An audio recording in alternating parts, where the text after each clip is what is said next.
చాలా మంది అన్నం రోటీ కలిపి తింటూ ఉంటారు, కానీ అలా తినడం అస్సలు మంచిది కాదని నిపుణులు చెప్తున్నారు.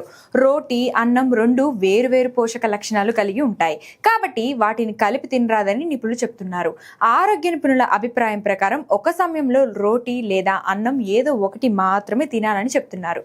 రెండు కలిపి తింటే పేగులోని కిన్వా ప్రక్రియ జరుగుతుంది. గ్లైసెమిక్ సూచిక కూడా చాలా ఎక్కువగా ఉంటుంది. రోటీ బియ్యం రెండు కార్బోహైడ్రేట్స్ కు మంచి వనరులుగా ఉంటాయి.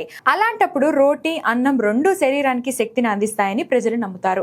కానీ రోటీ అన్నం మిశ్రమం బరువుగా ఉంటుంది. ఇది మీ జీర్ణక్రియని బలహీనపరుస్తుందని నిపుణులు చెప్తున్నారు. దీనివల్ల మన పొట్టలో గ్యాస్, అసౌకర్యం, అజీర్ణం వంటి సమస్యలు రావచ్చని చెప్తున్నారు. అన్నం రోటీ కలిపి తింటే లావు పెరిగే అవకాశం ఉంది. అంతేకాదు, డయాబెటిక్స్ బాధితులకు ఇది మరింత అనారోగ్యం. అన్నం రోటీ కలిపి తినడం వల్ల రక్తంలో చక్కెర స్థాయిలు పెరుగుతాయి. కనుక ఈ రెండింటిని కలిపి తినకూడదని చెప్తుంటారు. రోటీ అన్నం ఒకే పూట తినడం వల్ల చక్కెర స్థాయిలో హెచ్చుతగ్గులు వస్తాయి. రోటీ అన్నంలో క్యాలరీలు శాతం చాలా ఎక్కువగా ఉంటుంది. ఒకేసారి అన్నంతో పాటు రోటీ తినడం ద్వారా బరువు పెరిగే అవకాశం ఉంది. అందుకే ఒకే పూట వీటిని తినకపోవడం బెటర్.